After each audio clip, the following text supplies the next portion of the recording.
Hello, this is the first video for the case outstanding technique.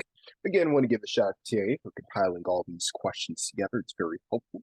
And they are a great study resource if you're looking to prepare for exam 5.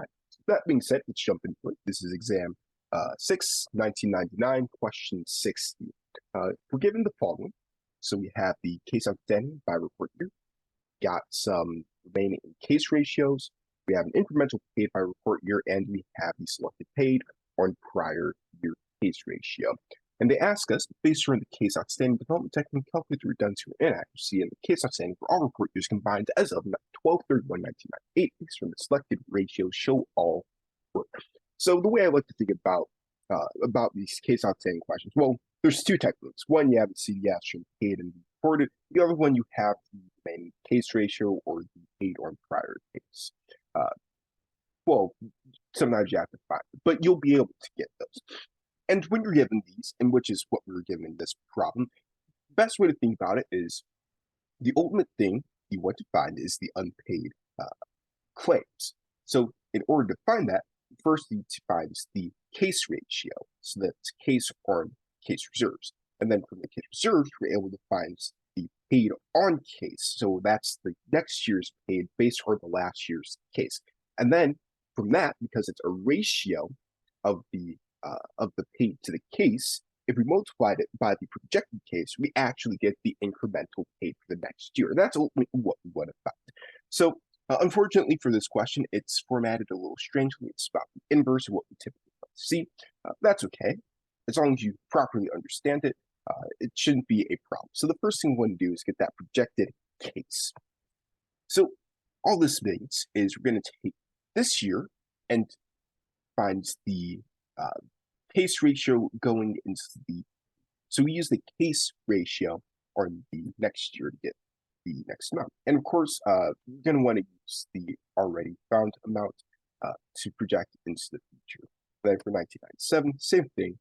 So now we use the 2436 because we are 24, and that should do it.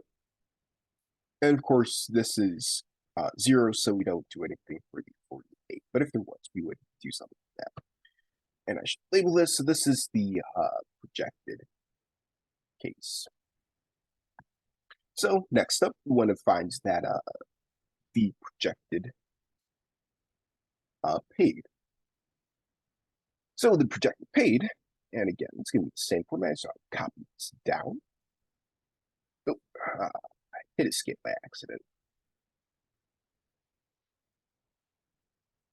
Projected paid, copy this down.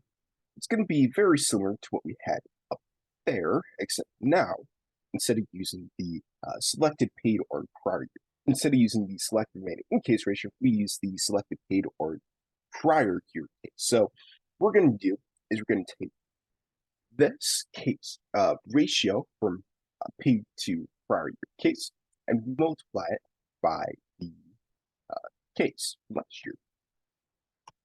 And this is where it becomes important to have a proper projection, because now we want to use the projected amounts. And of course, one is just going to be less. So this is 48.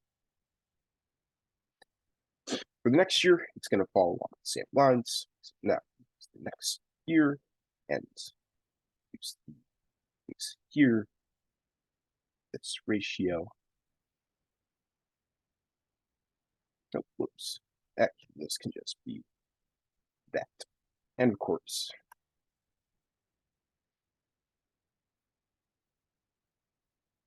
because 96, just have one, we copy it as is. So with all that being said, to find the redundancy or inadequacy, first you want to find the total amount case that we have. So total current case is going to be the latest triangle, is going to be the latest diagonal in our triangle. And for the amount that we should have, we're just going to sum up the total projected paid.